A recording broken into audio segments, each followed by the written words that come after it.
class 9 ছাত্ৰসকলক নমস্কাৰ তোমালোকক মই চেপ্টাৰ 1 নাম্বাৰ সিস্টেম এই চেপ্টাৰটোৰ পৰা কিছুমান দৰকাৰী এমসিকিউ তোমালোকৰ এনুৱেল এক্সামত আহিব পৰা এমসিকিউ বুজাই দি আহিছো তেছোৱা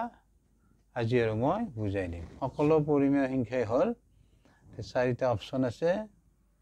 এ অপচন পূৰ্ণ সংখ্যা বি আছে স্বাভাৱিক সংখ্যা সি অখণ্ড সংখ্যা ডি বাস্তৱ সংখ্যা তেছোৱা স্বাভাৱিক সংখ্যাক আমি এনেৰে বুজাম n তে স্বাভাৱিক সংখ্যাৰ টুকটো হ'ব 1 2 3 এনেকৈ ডট অৰ্থাৎ একত আৰম্ভ আৰু এনেকৈ গৈ থাকিব অসীমলৈ আমি এনেকৈ ক'ব পাৰো যিবোৰ সংখ্যা আমি গণনা কাৰ্যত ব্যৱহাৰ কৰো সেইবোৰক আমি স্বাভাৱিক সংখ্যা বুলি কম তাৰপিছত পূৰ্ণ সংখ্যাক আমি w ৰে বুজাম শূন্যত আৰম্ভ এনেকৈ যাই থাকিব শূন্যত ষ্টাৰ্ট আৰু ইফালে অসীমলৈ গৈ থাকিব তুমি এনেকৈ ক'বা শূন্যৰ লগতে স্বাভাৱিক সংখ্যাবোৰক আমি পূৰ্ণ সংখ্যা বুলি কম তাৰপিছত তোমাৰ অপচন সি আছে আমাৰ অখণ্ড সংখ্যা অখণ্ড সংখ্যাক আমি জেডেৰে বুজাম এনেকৈ যাব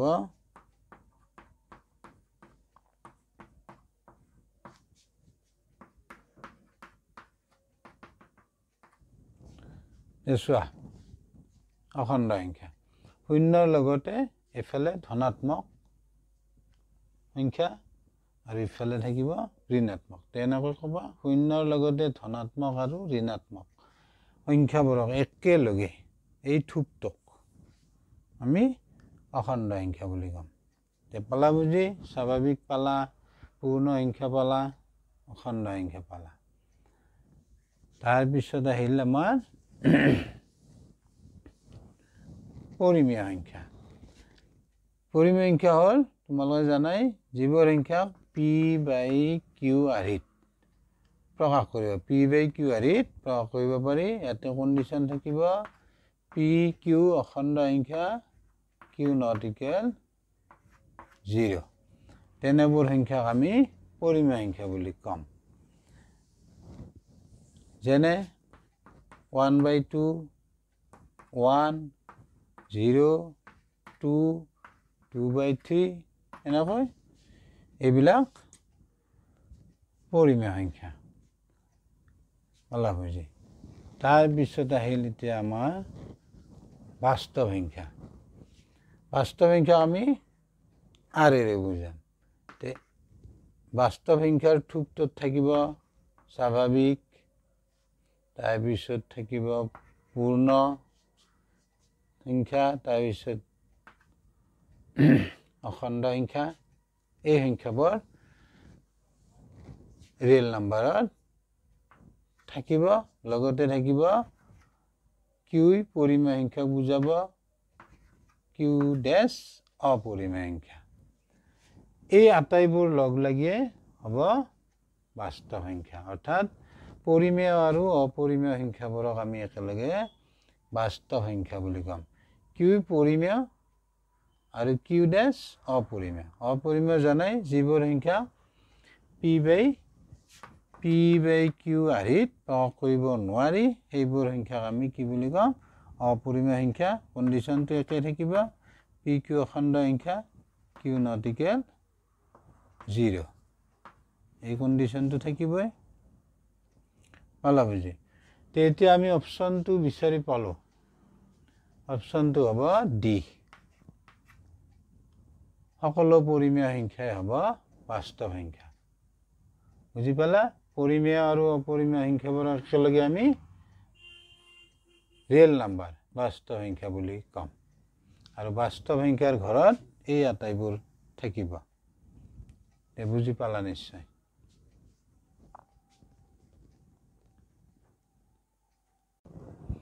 এই কোৱেশ্চনটো চোৱা তলৰ কোনটো অপৰিমেয় সংখ্যা চাৰিটা অপচন আছে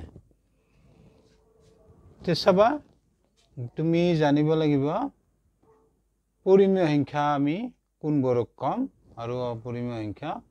আমি কোনবোৰ সংখ্যাক অপৰিমেয় সংখ্যা কম তে পৰিমেয় সংখ্যা আমি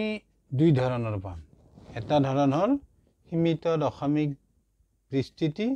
আৰু এটা হ'ব অবিৰত পৌনঃপুনিক দশমিক বিস্তৃতি তেজবা এটা সংখ্যাক আন এটা সংখ্যাৰে হৰণ কৰিলে যদি ভাগফলত এটা অংক বা দুটা অংক বা অংকৰ গোট একোটা পুনৰাবৰ্তিত হৈ থাকে তেতিয়া এই ধৰণৰ বিস্তৃতিক অবিৰত পৌনঃপুনিক বোলে আৰু তেনেকুৱা সংখ্যাক আমি কি বুলি কম পৰিমেয় সংখ্যা যেনে চোৱা 1/3 অৰ্থাৎ একক 3 ৰে হৰণ কৰিলে তুমি কি পাবা এই 3টো পুনৰ ওলাই থাকিব তেতিয়া এইটোক কম আমি দশমিক বিস্তৃতি অবিৰত পৌনঃপুনিক দশমিক বিস্তৃতি তেনেকৈ একক 7 ৰে হৰণ কৰিলে তুমি এই অংককেইটাৰ গোটটো পুনৰাবৃত্তি হৈ থাকিব চোৱা 1 4 2 8 5 7 নেক্সট আৰু কি হ'ব 1 ৰ পৰা এই অংককেইটা 7 লৈকে আৰু ওলাই থাকিব তেতিয়া আমি এইটো কি কম ইয়াৰ দশমিক বিস্তৃতি কম অবিৰত পৌনঃপুনিক দশমিক বিস্তৃতি আৰু ইও এটা হ'ব পৰিমেয় সংখ্যা এইটো হ'ব অবিৰত পৌনঃপুনিক দশমিক বিস্তৃতি আৰু এইটো হ'ব সীমিত দশমিক বিস্তৃতি ইয়াতে দুঘৰ আছে 1 2 দশমিক দুঘৰ আছে গতিকে ইয়াক আমি কম সীমিত দশমিক বিস্তৃতি ইও এটা পৰিমেয় সংখ্যা তেনেকৈ নেক্সট আমি এইটো দশমিক বিস্তৃতি হ'ব অবিৰত পৌনঃপুনিক দশমিক বিস্তৃতি এইটো চোৱা একক 3 ৰে হৰণ কৰিলে তুমি পুনৰ ভাগফলত 3 পাই থাকিবা আৰু 3 ওলাই থাকিলে আমি 3 ৰ ওপৰত এনেকৈ বাৰ চিন দি লিখিম আলামতি তেতিয়া এইটো হ'ব আমাৰ পৰিমেয় সংখ্যা তে পৰিমেয় সংখ্যা আমি দুই ধৰণৰ পাম সীমিত দশমিক বিস্তৃতি থকা আৰু এক ধৰণ হ'ব অবিৰত পৌনঃপুনিক দশমিক বিস্তৃতি থকা এটি হ'ব অবিৰত পৌনঃপুনিক দশমিক বিস্তৃতি থকা পৰিমেয় সংখ্যা পালা বুজি এটা নেক্সট আহা অপৰিমেয় সংখ্যাৰ ধাৰণা যিবোৰ সংখ্যাৰ দশমিক বিস্তৃতি অবিৰত অৰ্থাৎ অসীমলৈ থাকিব অবিৰত অপুনৰাবৰ্তিত সেইবোৰ হ'ব অপৰিমেয় সংখ্যা তেছোৱা যিবোৰ সংখ্যাৰ দশমিক বিস্তৃতি অসীমলৈ থাকিব কিন্তু এটা অংক বা দুটা অংক বা অংকৰ গোট একোটা পুনৰাবৃত্তি হৈ নাথাকে তেতিয়া সেইবোৰক কম আমি অপৰিমেয় সংখ্যা যেনে পৰিমেয় সংখ্যাত ইয়াতে চোৱা এটা 3টোৱে কি হৈ আছে পুনৰাবৃত্তি হৈ আছে পুনৰাবৰ্তিত হৈ আছে আৰু ইয়াতে চোৱা 1 4 2 8 5 7 এই অংককেইটা পুনৰাবৰ্তিত হৈ আছে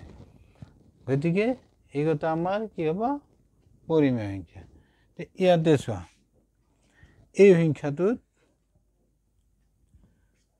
তুমি চোৱা লক্ষ্য কৰিলে গম পাবা যে এটা অংক নাইবা দুটা অংক নাইবা অংকৰ গোট একোটা পুনৰাবৰ্তিত হৈ থকা নাই সেইকাৰণে এনেকুৱা সংখ্যাক আমি কম অপৰিমেয় সংখ্যা তেনেকৈ এইটো এটা অপৰিমেয় সংখ্যা তে বুজি পালা ধাৰণাটো তে ইয়াতে আমাৰ অপচনটো হ'ব ডি অপৰিমেয় সংখ্যা তে বুজি পালা নিশ্চয়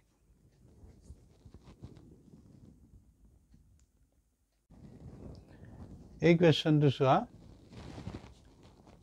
16 to the power 3/4 মান হ'ব চাৰিটা অপচন আছে চাবা এইটো আমি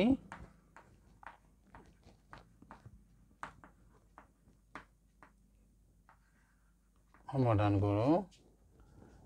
এতিয়া আমাক দিয়া আছে চোৱা 16 হোল টু দি পাৱাৰ 3/4 এতিয়া আমি 16ক লিখিব পাৰিম 2 to the power 4 3/4 এইখিনিৰ পৰা লিখিব পাৰিবা 4 into 3/4 এইটো হৈছে এটা সূত্ৰ তোমালোকে জানাই সূচকৰ বিধি a to the power n whole to the power m হলে আমি লিখিব পাৰো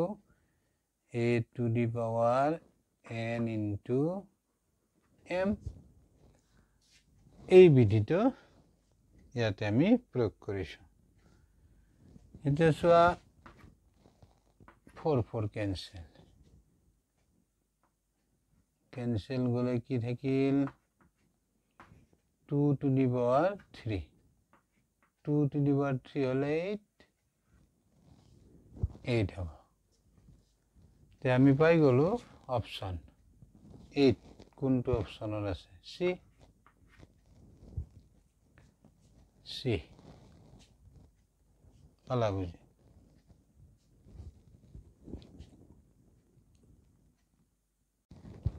এই কোয়েশ্চনটো চোৱা তলৰ কোনটোৰ দশমিক বিস্তৃতি